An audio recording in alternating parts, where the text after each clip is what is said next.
So people who have taken the course often say that what they first of all get out of it is an increased sense of inner peace and unity. And this is because inner criticism can often work both sides of a split. You might criticize yourself for doing something and for not doing it, for saying it and for not saying it, for having a particular feeling and for not having the particular feeling.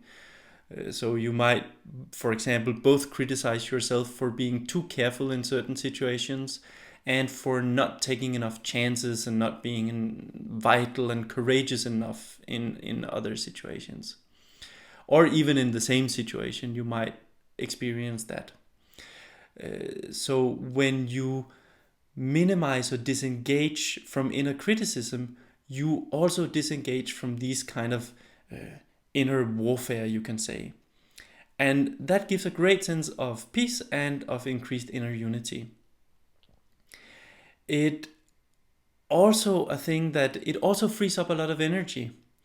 When you are not so occupied in criticizing yourself, then all the energy that you would otherwise use for criticizing yourself is freed up so that you can use it for pursuing what's important in life.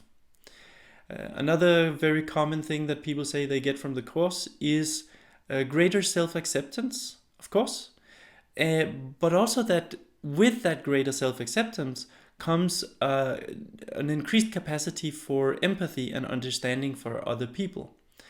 And this can tremendously improve relationships. Another common benefit is that many people say that the increased inner peace and unity that they feel makes it much easier for them to meditate.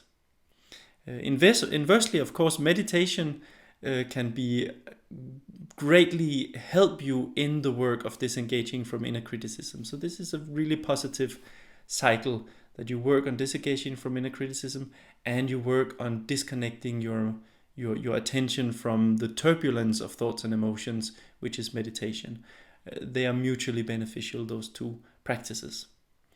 And finally, a lot of people say that the personal and spiritual development becomes much easier, much more fun. You will have much more curiosity and excitement on that journey, because when you engage with spiritual and personal development, you are going to see a lot of things about yourself. And some of these things might not be so flattering. But if you beat yourself up every single time you see something peculiar about yourself, then the personal and spiritual development journey becomes very harsh. And so disengaging from inner criticism can make it much more fun, much more enjoyable, make you much more able to focus on the curiosity and the excitement of the discovery that's also part of that journey.